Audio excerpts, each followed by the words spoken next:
Just when you thought they couldn't get any more brazen, the U.S. Attorney for Delaware, David Weiss, the man who was just caught trying to give Hunter Biden a ridiculous no-jail plea deal, giving him total immunity for FARA violations and money laundering, the man who intentionally allowed the statute of limitations to expire on felony tax evasion charges, the man who ignored a multi-million-dollar payment from Chinese communists a week after Hunter Biden sent a text message while sitting with his father demanding money.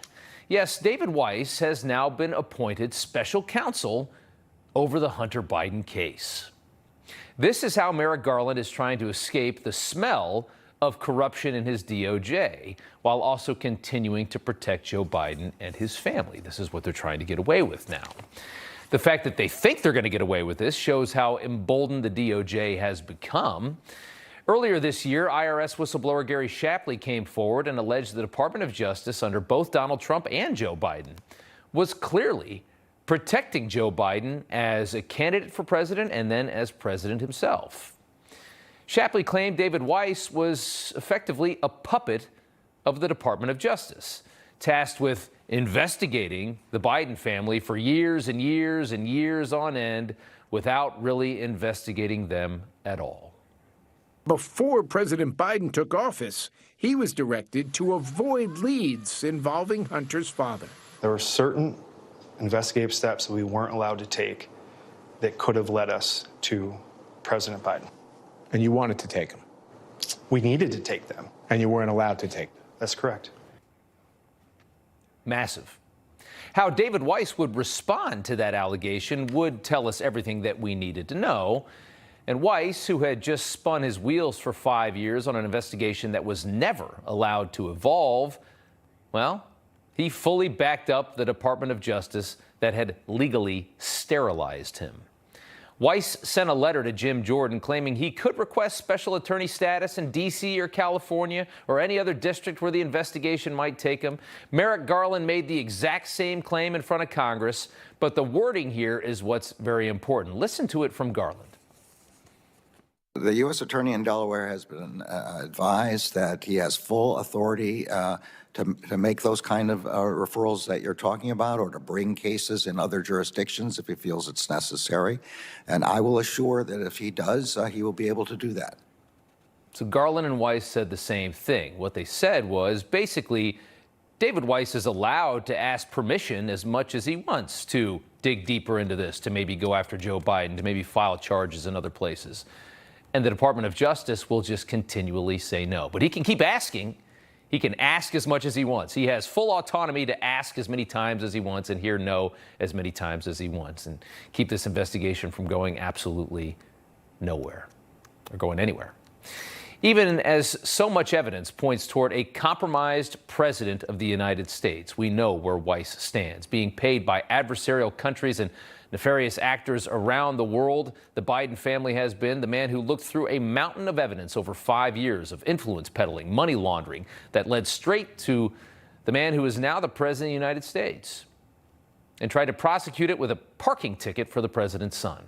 Yes, that man is now the special counsel. And naturally, the media is nowhere to be found on this story as this scandal grows wider and wider. On Friday night, Jake Tapper finally invited James Comer over to CNN. Tapper did his best to carry the establishment's water in the interview, embarrassing himself by claiming there's nothing tying this scandal to Joe Biden, to which Comer pointed out the obvious.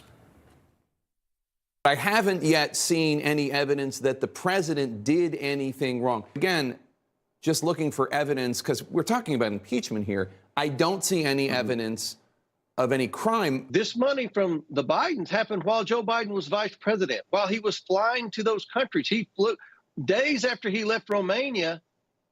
His family started receiving wires from a corrupt Romanian foreign national. Remember, there's a text message from Hunter Biden to his daughter complaining that he had to give his father half his salary.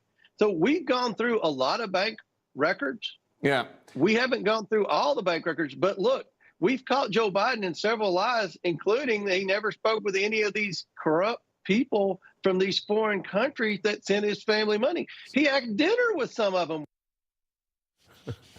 Jake Tapper's face as Comer talks. It's the best part of the whole thing. He's sitting there like, don't really like this answer. Don't really want to hear any of this. How long does this have to go on for? Truth hurts, I guess. All of these so-called journalists are ready to die on this hill at this point, most now claiming that anything short of direct evidence of Biden willfully taking a bribe, acknowledging the bribe, and then immediately acting on the bribe, yes, anything short of that is a nothing burger. A standard, of course, they only hold to politicians who they voted for. A reminder of this text message from Biden business partners James Gillier and Tony Bobolinsky. This is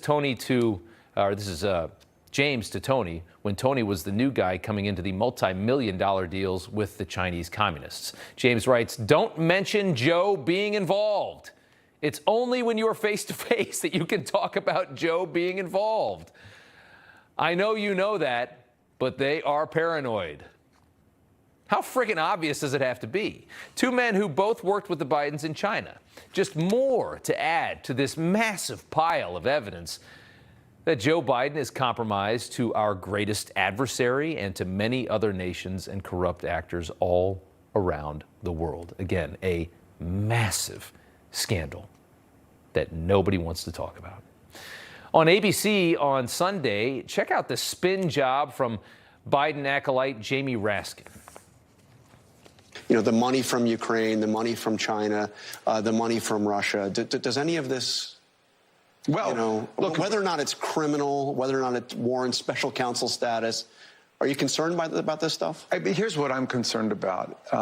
During the Trump administration, we saw the development of a completely new public philosophy, which is that government is not an instrument of the common good and the public interest. Government is an instrument for private self-enrichment. We're going to release a report about all of the foreign government emoluments, millions of dollars we can document that Donald Trump pocketed at the hotels, at the golf courses, through business deals when he was president. What an absolute political hack. I don't know how these people get this thing inside of them where they can just say anything and have no conscience about it. I'm very impressed by it, though. Trump, for the record, lost an absolute fortune being the president of the United States. You don't get too many people very often that actually know how to make money and have built a life for themselves that are president of the United States. He was one of the only ones you ever really see. And what did he do in that position? Being somebody that came into the White House, a billionaire? Well, he donated hundreds of thousands of dollars every single year from any foreign dignitary that stayed at his hotels. They gave the money away. Everything Raskin just said is a flat-out lie. Of course, Jonathan Karl doesn't correct him because Jonathan Karl doesn't want to correct him. Gave that money away.